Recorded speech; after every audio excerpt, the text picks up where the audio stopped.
Welcome and congratulations dear honourable viewers, honourable teachers এবং যারা শুনছেন আজকের এই টিউটোরিয়াল থেকে। আশা করছি সবাই ভালো আছেন। আজকের এই টিউটোরিয়ালটিতে মূলত আমরা হাইপার লিঙ্ক এটা নিয়ে আলোচনা করব। হাইপার লিঙ্ক আমাদের পাওয়ার পয়েন্টের একটি কার্যকরী টুলস বা ট্যাব আমরা বলতে পারি। হাইপার লিঙ্কের মাধ্যমে কিভাবে আমরা এমসিকিউ টাইপের কোশ্চেন তৈরি করে আমাদের শিক্ষার্থীদেরকে চমক লাগিয়ে দিতে পারি, সেটি কিন্তু আজকে টিউটোরিয়ালটিতে করে দেখানো হবে। কাজেই পুরো টিউটোরিয়ালটি আপনারা দেখবেন। আর এইসব জনপ্রিয় টিউটোরিয়াল যদি আপনারা পেতে চান, তাহলে আমাদের channel ICT training for all এই চ্যানেলটি সাবস্ক্রাইব করে আসবেন বা একটু ঘুরে আসবেন, ভিজিট করে আসবেন। আমাদের শিক্ষা, প্রশিক্ষণ, প্রযুক্তি, সমসাময়িক যে কোনো বিষয় নিয়ে টিউটোরিয়াল পেতে আমাদের এই চ্যানেলটি সাবস্ক্রাইব করে আমাদের কাজকে উৎসাহিত করবেন। আমরা এই চ্যানেলে আসার পরে আমাদের অনেক ধরনের শিক্ষক, শিক্ষার্থী, অভিভাবক সবার জন্য এখানে বিভিন্ন ধরনের টিউটোরিয়াল দেওয়া আছে। এখান থেকে আমরা প্লে লিস্টে গিয়ে আমরা একদম নিচে আমাদের পাওয়ার পয়েন্ট নিয়ে এখানে 25টি ভিডিও করে দেওয়া আছে, টিউটোরিয়াল করে দেওয়া আছে। এছাড়া এমএস ওয়ার্ড নিয়ে বেশ কিছু টিউটোরিয়াল করে দেওয়া আছে। এগুলো আপনারা দেখেই মূলত ঘরে বসেই আপনি এই জিনিসগুলো শিখতে পারেন। এছাড়া আমাদের চলমান এমসিডিসি কোর্স এবং এমসিডিসি কোর্সের কিছু প্রিভিউ এখানে আপনারা দেখতে পারবেন। আমাদের দুটি চলমান কোর্স রয়েছে, সেইগুলো আপনারা এখান থেকে দেখে আসতে পারবেন বা সেই সম্পর্কিত বেশ কিছু টিউটোরিয়াল এখানে কিন্তু করে দেওয়া আছে। সো আমাদের সাথে থাকবেন, আমাদের কাজকে উৎসাহিত করবেন। শুরু করছি আজকের এই টিউটোরিয়ালটি। আজকের এই টিউটোরিয়ালটিতে মূলত যে বিষয়টি নিয়ে আমরা আলোচনা করব সেটি ইতিমধ্যে আলোচনায় আসছে। তো আমরা hyper link, how to insert hyper links in power point. এই হাইপার লিঙ্কটা শুধুমাত্র যে পাওয়ার পয়েন্টই করা যাবে এমন কিছু বিষয় নয়। মানে পাওয়ার পয়েন্টে হাইপার লিঙ্ক আমরা পিডিএফ এর সাথে করতে পারবো, আমরা কোনো ইমেজের সাথে করতে পারবো, কোনো ভিডিওর সাথে করতে পারবো, কোনো অডিওর সাথে করতে পারবো, কোনো ওয়ার্ডের ফাইলের সাথে করতে পারবো, কোনো পিপিটির সাথে করতে পারবো। এছাড়া আমাদের ওই বিভিন্ন যে ওয়েব অ্যাড্রেস রয়েছে সেগুলোর সাথে করতে পারবো, ইভেন কোনো মেইলের সাথে আমরা এটাকে হাইপার লিঙ্ক করে দিতে পারবো। তো সেই কাজটি কেন করব আমরা?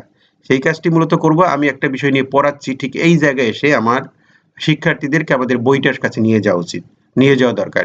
সুতরাং আমি একটা কিছুর সাথে হাইপার লিঙ্কটা করে দেবো বা বুক লিখে হাইপার লিঙ্ক করে দেবো। ওখান থেকে ক্লিক করলে আমরা বইতে চলে যাব, সরাসরি বইতে আমাকে নিয়ে যাবে। অথবা আমি একটি জিনিস পড়াচ্ছি, এখন আমার একটা পিকচার দেখানো দরকার, তো ওই পিকচার সাথে আমি লিঙ্ক করে দেবো। অথবা আমি এখন পড়াচ্ছি, একটা আমার ওয়ার্ডের ফাইল দেখানো দরকার, সেই ডকুমেন্টসটার সাথে লিঙ্ক করে দেবো। এভাবে আমরা যে কোনো কিছুর সাথে লিঙ্ক করে সহজেই সেই জায়গায় আমাদের শিক্ষার্থীদের কাছে নিয়ে যেতে পারি বা অডিয়েন্সের কাছে নিয়ে যেতে পারি। এই কাজটি কিভাবে করব সেটি আজকে টিউটোরিয়ালটিতে আমরা আলোচনা করব। তো সেটি করার জন্য মূলত আমরা একটা ব্ল্যাঙ্ক স্লাইড নিয়ে নেব এবং ব্ল্যাঙ্ক স্লাইড নেওয়ার পরে আমরা যে কোনো একটা জিনিস লিখে সেইটার সাথে হাইপার লিঙ্ক করব।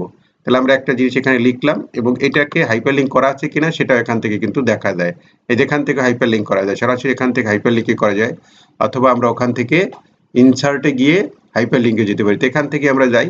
হাইপার লিঙ্ক মানে হচ্ছে একটার সাথে একটা লিঙ্ক করে দেওয়া। ঠিক আছে, এখানে আসলে আমরা এই পপ আপটা আসবে আমাদের। এখানে কিন্তু হাইপার লিঙ্কের সাথে অনেকগুলো বিষয় রয়েছে।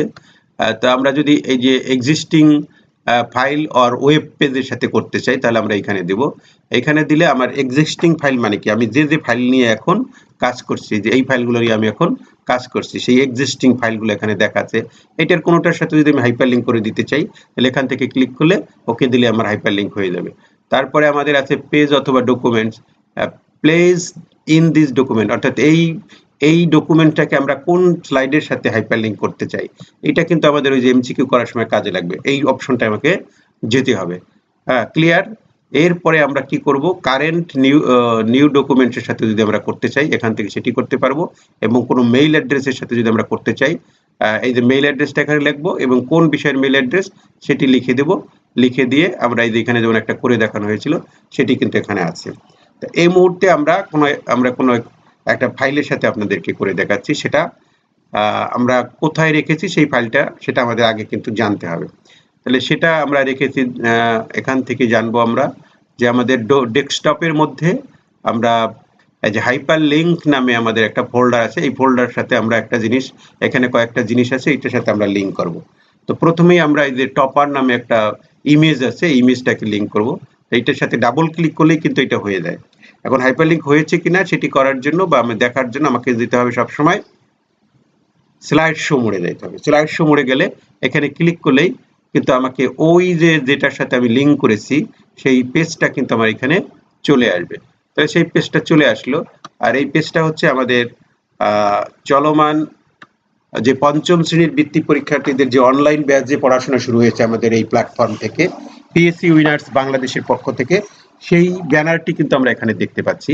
আমাদের এই চলমান দুটি ব্যাচ, সেই দুটি ব্যাচ চলমান রয়েছে এবং পরবর্তী ব্যাচ আমাদের প্লাটিনাম এবং টপার, সেটি শুরু হবে 15/7 থেকে। এবং আমাদের এখানে ইতিমধ্যে অনেক জিনিয়াসরা ভর্তি হয়েছে, দেশব্যাপী আমাদের অসংখ্য জিনিয়াসরা ছড়িয়ে আছে, তাদের নিয়ে মূলত আমাদের ডায়মন্ড এবং গোল্ডেন ব্যাচ চালু হয়ে গেছে ইতিমধ্যেই। আপনার শিক্ষার্থীদের যদি এখানে ভর্তি করতে চান তাহলে আমাদের স্ক্রিনে দেখানো নম্বরে হোয়াটসঅ্যাপ করে যে কোনো তথ্য যাচাই করে নিতে পারেন। তাহলে এটি কি দেখলাম আমরা, একটা ইমেজের সাথে কিভাবে আমরা এটাকে লিঙ্ক করি, ঠিক আছে। এরপরে আমরা দেখাবো মূলত এটাকে কিভাবে আমরা এবার একটি পাওয়ার পয়েন্ট মানে ওয়ার্ডের ফাইলকে বা অন্য কোনো ফাইলের সাথে আমরা লিঙ্ক করব। তাহলে সেটি করতে গেলে আমাকে আগের যে লিঙ্কটা ছিল এটিকে রিমুভ করে দিতে হবে। রিমুভ কিভাবে করব, এটার উপর রাইট অপশনে ক্লিক করে যে রিমুভ লিঙ্ক দেওয়া আছে এখান থেকে রিমুভ লিঙ্কে দিয়ে এখন আবার আমি এইখান থেকে করতে পারি সরাসরি ইনসার্ট রাইট অপশনে ক্লিক করে যে হাইপার লিঙ্ক আছে হাইপার লিঙ্কে চলে যাব।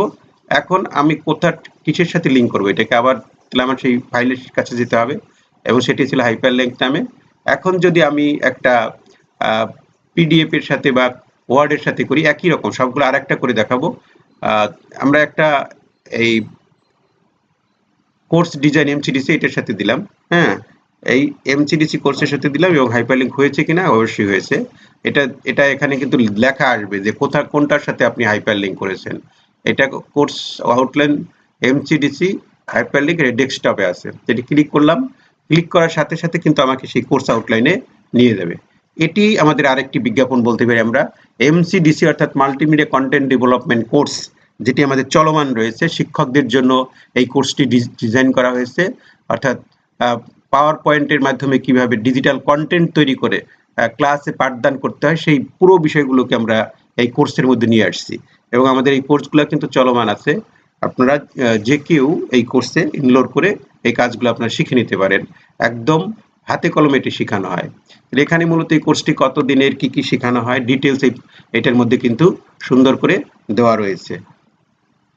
এটি কি করলাম আমরা এতক্ষণে আমরা মূলত একটা হাইপারলিংক করলাম কিসের সাথে, একটা পিডিএফ এর ফাইলের সাথে। ঠিক একইভাবে অডিওর সাথে, ভিডিওর সাথে বা কোনো ওয়ার্ডের ফাইলের সাথে আমরা কিন্তু হাইপারলিংক ইজিলি করতে পারি, ভেরি ইজি অ্যান্ড সিম্পল আমরা বলতে পারি। এখন মূলত আমরা দেখাবো কিভাবে হাইপারলিংকের মাধ্যমে আমরা এমসিকিউ টাইপের কোশ্চেন করব। সেটি দেখানোর জন্য একটা ডেমো কিন্তু এখানে রয়েছে, আমরা একটু দেখে নেই। যেমন এখানে একটা প্রশ্ন আমরা লিখবো এবং 4টা অপশন এখানে আসবে, ঠিক আছে। এখন আমাদের শিক্ষার্থীদেরকে আমরা বলবো যে এখান থেকে কোনটায় তুমি, আমাদের জাতীয় ফুলের নাম কি, এটা কোনটা হতে পারে। সে আসবে এখানে আমাদের স্ক্রিনে আসবে, স্ক্রিনে এসে সে বললো এটা পলাশ।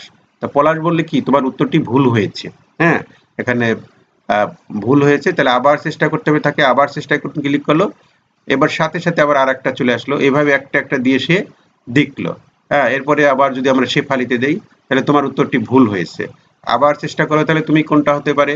এটা ভেরি আকর্ষণীয়, শিক্ষার্থীরা কিন্তু খুবই মজা পাবে এই জিনিসগুলোতে। এবার সে সাপ্লাই দিল এবং বলল তোমার উত্তরটি সঠিক হয়েছে, তুমি পেরেছো, তুমি পরের প্রশ্নে চলে যাও। সে তখন পরের প্রশ্নে চলে গেল, ঠিক পরের প্রশ্নটা আবার এখানে চলে আসলো। ঠিক এই কাজটা কিভাবে করে সেটি মূলত আজকের এই টিউটোরিয়ালের মাধ্যমে আমরা দেখিয়ে দেওয়ার চেষ্টা করব, ঠিক আছে। তো এখানে এটি করার জন্য, এটি করতে গিয়ে আমাদেরকে সবসময় মনে রাখতে হবে আমাকে 3টা স্লাইড নিতে হবে। যেমন একটা স্লাইডে কোশ্চেন থাকবে, একটা স্লাইডে থাকবে ওই সঠিক উত্তর বা কারেক্ট অ্যান্সার, আর আরেকটা থাকবে রং অ্যান্সার। তাহলে 3টা আমরা কারেক্ট অ্যান্সারটা একটু এই টাইপের করেছি, ভুল যেটা সেটা লাল টাইপের করেছি। তাহলে এখন এই 3টা স্লাইড কপি করে আমরা আবার নিচের 3টা স্লাইড নিয়ে নিলাম এখানে, ঠিক আছে। নিচের 3টা স্লাইডে আমরা এখানে একটা লেখা ছিল সঠিক উত্তরটি লিখো, বাংলাদেশের জাতীয় ফলের নাম কি। যদি এইটা আমরা একটু ঘুরিয়ে দেই, একটু লিখে দেই যে জাতীয় ফুলের নাম, এখন আমরা দিব জাতীয় মাছের নাম কি, ঠিক আছে। জাতীয় আমরা লিখলাম, মাছের নাম কি, এটা লিখে আমরা এখানে 4টা অপশন দিয়ে দেবো। হ্যাঁ এখানে কিন্তু হাইপারলিংক দেওয়া আছে, এগুলো সবগুলা হাইপারলিংকটাকে আগে কি করতে হবে, আমাকে হাইপারলিংকটাকে আগে আমি রিমুভ করে দিই, সবগুলোর হাইপারলিংকটা কি করে দেবো। আচ্ছা এইখানে আরেকটা বিষয় জানা দরকার, হাইপারলিংক কিন্তু একটা আলাদা করে রিমুভ করতে হবে। এটা রিমুভ করলাম, ঠিক আছে, মানে এটা একসাথে করা যাচ্ছে না, এটার সাথে আবার এটা রিমুভ করে দিলাম, তারপরে আবার এইটা ক্লিক করে এটাকে রিমুভ করে দিলাম, এটার সাথে ক্লিক করে এটা আবার রিমুভ করে দিই। এখন আমাদের কোনো হাইপারলিংক নাই। তো এখন 4টা অপশন আমি লিখবো। আমাদের মাছের জাতীয় মাছের নাম কি? তা আমরা এখানে লিখলাম, প্রথমেই আমি দিলাম রুই মাছ। হ্যাঁ, একটা লিখলেই হবে, রুই মাছটা আমরা লিখলাম। এরপরে আরেকটা দিলাম কাতল, রুই কাতল। আরেকটাই দিলাম, এটা 4টা অপশন দেবো আমরা। আরেকটা দিয়ে দিলাম আমরা এখান থেকে আরেকটা লিখে দিলাম রুই কাতল। আচ্ছা, এটা লিখে দিলাম মাগুর। হ্যাঁ, মাগুর। আরেকটা হচ্ছে ইলিশ, লাস্টের অপশনে দিলাম ইলিশ। তাহলে 4টা অপশন আমরা দিয়ে দিলাম। এখন আমার কাজ কি হবে? অপশনগুলো লিখলাম, লেখাটা পর্যন্ত তো আমরা ক্লিয়ার, তাই না? লেখার পরে এখন আমাকে দিতে হবে হাইপারলিংক। তাহলে ইতিমধ্যে আমরা কিন্তু আরো 2টা স্লাইড এখানে করে, এটা এখন আমার এটা স্লাইড কততে আমি এখন আছি? স্লাইড 8-এ আমি এগুলো লিখলাম। এখানে মনে রাখতে হবে, কারণ স্লাইড নাম্বার দিয়ে আমাকে দিতে হবে। তো এরপরে 9-এ আমার আছে সঠিক উত্তর, 10-এ আছে ভুল উত্তর। ঠিক আছে? তাহলে আমি এখানে যদি রুইতে হাইপারলিংক দিতে চাই, তাহলে এইটা কি ভুল হবে না? ভুলের জন্য আমাকে যেতে হবে 10 স্লাইডে। তাহলে রুইটাকে ধরলাম, এটা কিন্তু ভেরি ইম্পর্টেন্ট জায়গা। রুইটাকে ধরলাম, রুইটা ধরে আমরা এখান থেকে করতে পারি যে রাইট ক্লিকে দিয়ে আমরা হাইপারলিংকে দেবো, হাইপারলিংক করব। এটা কত, এটা কি করতে হবে? এই যে এইটা দিতে হবে, প্লেস টু দিস ডকুমেন্টস, এইটাই যাব। এখন রুইটা আমার আছে কত? 8 স্লাইডে আছে। তাহলে এইটা 10 স্লাইড হলো ভুল। তাহলে স্লাইড এখানে দিলে কিন্তু ওই স্লাইডটা এখানে চলে আসবে, এটার সাথে লিঙ্ক করে দেবো এটাকে। তাহলে আমাকে এখন কোথায় নিয়ে যাবে? 10 স্লাইডে নিয়ে যাবে। তো এটুক হয়েছে কিনা আমরা যদি একটু দেখি। এই আসলো, এটা এসে আমি ক্লিক করলাম, এই আমাকে 10 স্লাইডে নিয়ে গেল। এখন 10 স্লাইড থেকে আমি আবার কত স্লাইডে যাব? 10 স্লাইড থেকে আমাকে আবার আনতে হবে 8 স্লাইডে, তাই না? স্লাইড নাম্বার 8 যেটা, তাহলে 10-এর যে হাইপারলিংকটা হবে এটা, সেটা কত স্লাইডের সাথে হবে? হ্যাঁ, এটা আমরা আগেরটা রিমুভ করে দিই, আবার নতুন করে দিচ্ছি। এটা ধরলাম। এখন আমি কত, এটার সাথে কত লিঙ্ক করব? 8-এর লিঙ্ক করব, কারণ আমাকে যেতে হবে জাম্প করে আবার 8-এতে। তাহলে এটা রাইট অপশনে ক্লিক করি, হাইপারলিংক দেই। এখান থেকে আমি যাব কোথায়? 8-এ। 8-এ কিন্তু আমার প্রশ্নটা ছিল, তাই না? এই 8-এ আমি আবার চলে গেলাম। ঠিক আছে? ঠিক একইভাবে সব কাজগুলা আমাদের করে আসতে হবে। ঠিক একইভাবে এই যে এইটাই দিলাম আমি এখন। এটা ধরলাম। ধরার পরে এইখান থেকে আমি কততে যাব? এটা তো ভুল উত্তর, তাহলে আমাকে 10-এ যেতে হবে। তাহলে এইটার সাথে হাইপারলিংক করব কোনটার সাথে? 10-এর সাথে। যেটাই করব সেটা কিন্তু ওখানে আসছে আমার। আচ্ছা, ওকে, এটা হয়ে গেল। এরপরে আবার ওখান থেকে আবার চলে আসবো আমরা 8-এ। ওইখান থেকে একবার দিয়ে আসছি, ওটা আমাকে আর দিতে হবে না। এইটার পরে এইটাও ভুল উত্তর, তাই না? তাহলে এইটার হাইপারলিংক করব কোনটার সাথে? এইটাও আমাদের 10-এর সাথে হাইপারলিংক করতে হবে। আচ্ছা, এরপরে ইলিশটা ধরবো। এইটা কিন্তু সঠিক, এইটার হাইপারলিংক করতে হবে কতর সাথে? 9-এর সাথে, কারণ 9-এ আমাদের সঠিক উত্তরটা আছে। তাহলে হয়ে গেল। এখন হয়েছে কিনা কাজটা সেটি দেখার জন্য আমরা স্লাইড শো মোডে যাব। স্লাইড শো মোডে গেলাম, এখানে প্রশ্নটা আসলো, এটা ক্লিক করলাম, তাহলে উত্তরটি ভুল হয়েছে। আবার চেষ্টা করো। আবার চেষ্টা করলে তো আমাকে আগের স্লাইডে নিয়ে আসবে, কারণ একবার হাইপারলিংক এটা করা আছে। এটাই দিলাম, আবার উত্তর ভুল হয়েছে, আবার চলে যাব। এরপরে মাগুর, এটা দিলাম, উত্তর আবার ভুল হয়েছে, চলে। এরপরে দেবো ইলিশ। ইলিশ দিলে কোথায় যাব? পরের প্রশ্নটায় চলে যাবো। এই যে পরের প্রশ্নে কিন্তু আমরা চলে আসছি। তো এইভাবে আমরা 2-3টা এমসিকিউ টাইপের কোশ্চেন করে আমাদের শিক্ষার্থীদেরকে পর্যায়ক্রমে ডেকে এনে ক্লাসটাকে আমরা মোর এনগেজিং করতে পারি, এবং শিক্ষার্থীরা কিন্তু এটা মজার ছলে আনন্দের সাথে শিখবে। তো কাজটি আপনাদের কেমন লেগেছে সেটি আপনারা জানাবেন। আর একই সাথে আমাদের পরবর্তী যে টিউটোরিয়ালটা থাকবে সেটি হচ্ছে আমাদের স্পিন অ্যানিমেশনের উপরে টিউটোরিয়ালটা থাকবে। স্পিন অ্যানিমেশনটা খুব কার্যকর একটা অ্যানিমেশন। আমাদের শিক্ষার্থীদের যদি আমরা এখানে নাম লিখি, এখানে আমরা 12 জনের শিক্ষার্থীর করে দেখিয়েছি, এটা কিন্তু আরো অনেক শিক্ষার্থীর জন্য করা যাবে। এবং কোন শিক্ষার্থী এখন খাতা জমা দেবে বা হাতে লেখা লিখবে বা যে কোনো একটা কুইজ করব আমরা, তখন এটি ক্লিক করলে এই যে 5 নম্বর যে শিক্ষার্থী সে কিন্তু এখন সেটা করবে। ঠিক এই কাজটি দেখতে হলে আমাদের সাথে থাকতে হবে আপনাদের। পরবর্তী টিউটোরিয়াল আসতেছে স্পিন অ্যানিমেশন নিয়ে, সে পর্যন্ত সবার জন্য শুভকামনা থাকলো।